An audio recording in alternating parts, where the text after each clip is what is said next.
তারা তাদের স্কুলের স্পট থেকে রওনা হয়েছে তখন রাত 3:45। এটি ফুলবাড়িয়ার জুরিসডিকশনের মধ্যে পড়েছে। ওখান থেকে 15 মিনিটের মধ্যেই ঘাটাইল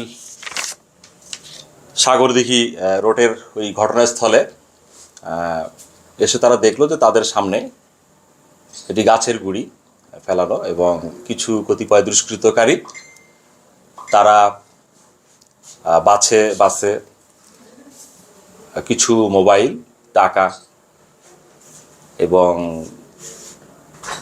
কেউ কেউ বলছে স্বর্ণালঙ্কার, কেউ বলছে ইমিটেশন, এই ধরনের কিছু লুণ্ঠন করেছে এবং তাদেরকে চাকু দিয়ে কিছু ভয়ভীতি দেখিয়ে এটি লুণ্ঠন করে তারা চলে গিয়েছে। তো এইটি হলো মূলত ঘটনা। এবং ঘটনাটার সময়টা আমি একটু আগে এখানে এসে অত্র স্কুলের প্রধান শিক্ষক, যিনি এই সফরে ছিলেন, যাত্রী হিসাবে ছিলেন, এবং কয়েকজন অভিভাবকের সাথেও কথা হলো, তাদের বরাতেই আমি কথাগুলো বলছি। তো আমরা যতটুকু জানতে পারলাম এখানে 99-এও ফোন দিয়েছে এবং আমাদের একটি টিমও 4:15 ভিতরে, 4:15 থেকে 20-এর ভিতরে আমাদের একটি টিমও চলে এসেছে এবং তারাই বলল যে এখানে একজন সাব ইন্সপেক্টর শহীদ নামে, তাকে তারা আইডেন্টিফাই করলো, উনি এসেছিলেন এবং তারা ঘটনাস্থল থেকে তার আগেই ঘটনা ক্লোজ করে তারা সরে গিয়েছে। তো আমরা টাঙ্গাইল জেলা পুলিশ যখন ঘটনাটি জানতে পারলাম, আমরা ইতোমধ্যে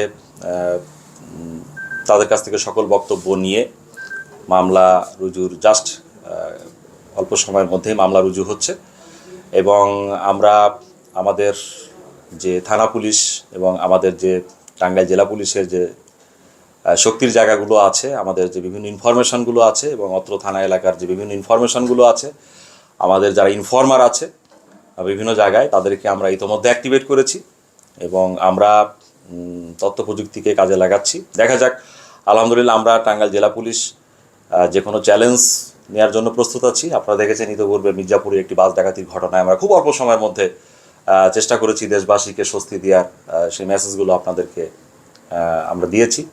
তো আমরা টাঙ্গাইল জেলা পুলিশ আমরা সর্বোচ্চ চেষ্টা করব এই ঘটনাটি ডিটেকশন করার এবং এখানে যে সমস্ত দুষ্কৃতকারী এই ঘটনার সাথে জড়িত ছিল নিশ্চয়ই আমরা তাদেরকে খুব শীঘ্রই ফাইন্ড আউট করে আইনের আওতায় নিয়ে আসবো।